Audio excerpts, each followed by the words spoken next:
It starts like all the others. Empire. Rebellion. A girl born with power she never asked for. Final Fantasy VI begins with the illusion of familiarity. Like the game is handing you a script you've seen 100 times before. Here's the cast. Here's the war. Here's the conflict. Brewing on schedule.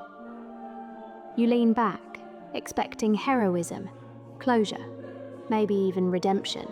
But this story doesn't resolve. It ruptures. The world ends in Act 2. The villain wins. Not with a Latin choir, a glowing tower, or some god-tier abomination screaming your name in 7 syllables. He wins in the middle of the goddamn game. Mid-dialogue, mid-plot, mid-breath. The sky splits, the land tears itself apart, and you're left holding a controller, staring at a broken world, still pretending it's worth playing. It doesn't ask if you're okay. It doesn't care. The game keeps going. And when you wake up in that new world, when the dust settles and the screen fades back in, it's not a group of heroes. It's just her, Celes, alone, on a godforsaken island, wrapped in silence. No party, no mission, just Sid, the man who raised her, wasting away one slow day at a time.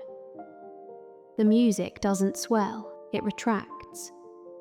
The hope that once clung to every scene dissolves into waves and wind and the sound of nothing trying to matter. You feed him fish, you watch him die, and when he goes, something else does too.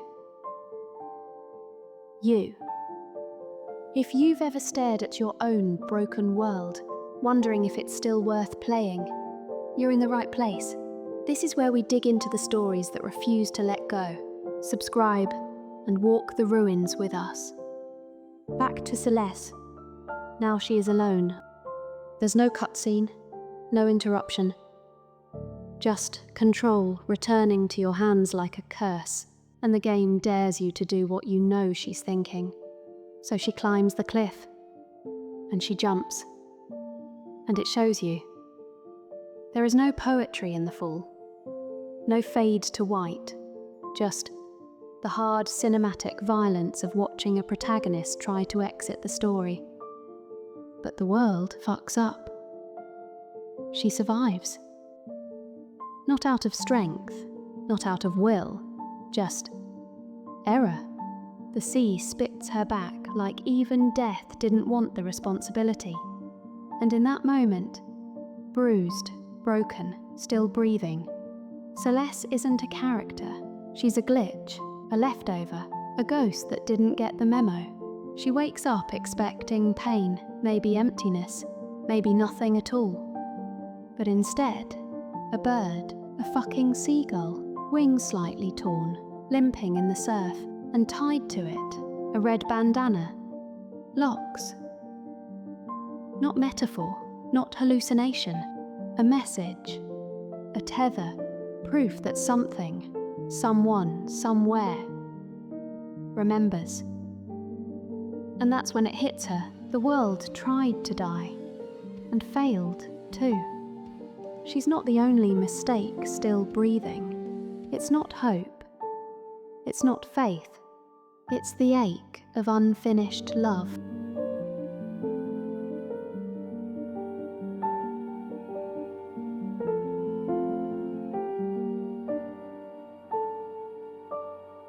So she stands, not because she's ready, but because there's someone who might still be out there. Someone she's not done with. Someone who might not be done with her. Celes doesn't rise because she's strong. She rises because she remembers. Because even when everything's ash, a memory with a red ribbon is enough to make you walk. She sets out. Not for justice, not to defeat evil, but to find them. Locke, Terra, Cyan, herself. And that's how Final Fantasy VI becomes the most honest game ever made about living after collapse. Because the world of Ruin isn't post-apocalyptic, it's post-emotional.